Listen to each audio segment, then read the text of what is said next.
I'm gonna start off with some John Wick news. It has been reported that we're gonna get a sequel series of the John Wick universe named The High Table. This new TV series will serve as a sequel from John Wick 4, and it's currently in development. It picks up right after John Wick 4, right after the duel of the century. If y'all don't remember, let me see if I can pull it up. I can't play the audio because they got music and you're gonna copyright it, but it's gonna pick up right after this. Now, if you don't remember how this movie goes in chapter 4, apparently it was a duel. John Wick does get shot. He get close, the opponent get close up, start talking trash. Skarsgård switched out and try to do the finishing blow. And when he does show up, John Wick in John Wick fashion does the surprise switcheroony. Shoot. Consequences. Yeah. Now, after this scene, it depicts that John Wick has passed, but if you see how ridiculous these movies are, for sure he's not passed. The sequel series might allude to him still being alive somewhere, somehow in the universe, or it'll just focus in on the high table. And the reason why it's called the high table is that is the judging Supreme Court, some would say, of this universe of assassins. All right. So we're going to see the intricate structure, duality, characters, and all of that within the world of John Wick, which is exciting. I know they had the Continental Hotel series, but it was like on Peacock. It was on like a streaming platform that most people don't have. So it didn't garner the attention that it could have if it's more available. Hopefully this upcoming series is a more available product, but only time will tell. Now, before I get too nitpicky like I always do, apparently some scapegoat going on with HBO Max due to how people receive the season finale of season 2 of House of the Dragon. Now, a lot of people do not like it. There's a lot of exposition, a lot of conversations going on, not that much action.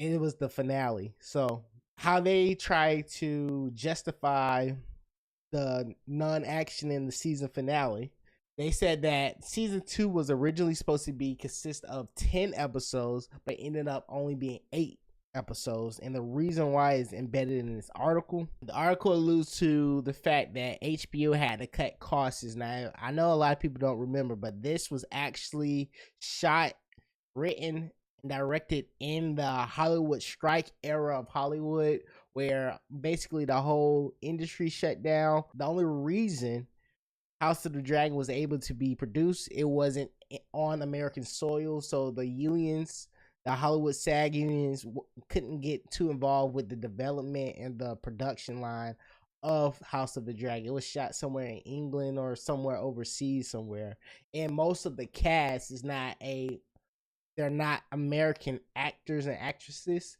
so they fall under a different jurisdictions. Hence why you might see some more British stars kind of sneaking into the American Hollywood side of things, because the unions don't got their fingerprints on them, right? Now, that's just the boring side of it. The question is it justified based off of the product that was produced, right? They keep hiding the fact that the general audience didn't like it by saying stuff like the season finale was the most viewed episode of the season, garnering 8.9 viewers, but about a good 60%, like 5 million-ish people, did not appreciate what the heck was on the screen.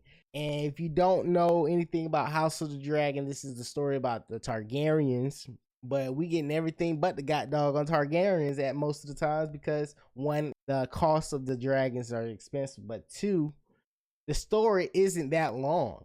You can tell the story of House of Dragon in like three seasons max, but they stretched it out to 4 seasons because more money. But currently online, the audience is not the audience. The fans are showing they're showing their hatred for the product by like viewing bombing. But I don't even think this is a rating bomb. Honestly, I think they just actually saying how they don't like season finale. It was a 9.0 right before the season finale, and it went all the way to a 6.5. And if I hit this, I'm pretty sure it's just gonna talk about how the exposition of the story was too long. The setup led to a setup, a predictable end to a season that didn't really go anywhere, lackluster, a season that never was. It was just this whole season was alluding to what's coming next, and the season finale was supposed to be the next part, and then it was also what's coming next after that. I don't know how they're gonna bounce back from that. I think they're trying to get ahead of it by releasing all of these little highest viewed episode tidbits and like reason why the season was shortened and structured the way it is. But comment down below, do you feel like these are good justifications? Did you even like the season finale? I'm excited to hear from the community out of anybody because y'all pretty funny. Last but not least, Deadpool and Wolverine is on their last leg of things. It has been released almost 2 weeks now, and it's getting to the point where they're showing the behind scene footage. The actors, the cameo actors and actresses are kind of giving their heartfelt messages on how they felt about returning to respected characters and whatnot. The one that I wanted to focus on the most today was my girl Daphne King, who played X-23. She actually talked about how it was pitched to them. Let's take a look of how it was pitched. Variant.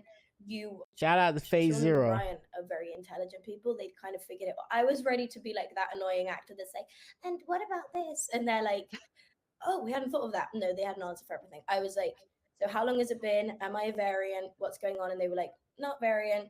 You went along with the kids for a few years and then you got zapped and you've been in the TVA for a few years now. You lost your accent because you were in America for a while and like Canada and stuff. Like, you've lost your accent. You're a very intelligent kid. You learned English while you were with Logan. Like, you're clever. You've lost your accent. You have no accent. To you are Logan's Laura. That's and dope. So seeing this person now, again what she's saying, whoa, this is my dad who I haven't seen in years. Sean. Now, what she's saying kind of contradict what they were saying. They're saying the concept of Logan's story would not be touched in this film. The essence of that film is going to still be up to high regards because the Wolverine that is depicted in this movie is a Elseworld version, but the fact that they use Laura X-23 from that Logan storyline, it kind of draws too much fingerprints on that project. I'm not gonna lie, when you look at Logan and knowing what comes next in the Wolverine saga, it kind of like, what the heck is we doing? If you're thinking in that way, if you're just looking at Deadpool and Wolverine as a popcorn enjoying, don't think about it too much type of film, I guess you get more out of it. But since I do all of these news updates and like look into like the storyline and the production side of things, it's hard to like just look at it at the surface. But that's something I gotta work on, clearly, especially with the MCU movies. But another tip I want to look up was my boy Gambit, played by Channing Tatum, gets their first like HD images. Now, I don't know if y'all have Twitter, but the fact, if you did have Twitter, you will know like snippets of Deadpool and Wolverine was just online just for the audience to consume. It didn't hurt the box office that much, clearly, because it is the highest grossing R-rated movie. But I was so surprised coming out of the theater seeing like what I just seen in the theaters, snippets of it. Somebody was just recording the whole thing apparently. But I love, this was the only thing in Deadpool Wolverine that I was like, this man is hilarious. This character is ridiculous. This is not the Gambit that I grew up with watching it on like watching Fox Kids X-Men Evolution. That Gambit and X-Men Evolution Gambit is like totally different. But I did appreciate this iteration of the character. I'm good. A lot of people were saying, let's get a Gambit movie played by Channing Tatum. And I'm thinking to myself, like, yo, that character is ridiculous. It's going to be hard to make a serious movie out of Gambit. And if you not taking a serious movie approach of Gambit, then what is this? Like the Deadpool funny universe with Fox products? It's just we'll never get it. So just be okay with what you got, basically. But other than that, this is Community. I am Low, and I see you in another video. No, what are you waiting for? Do it! Make your dreams come true! Just do it!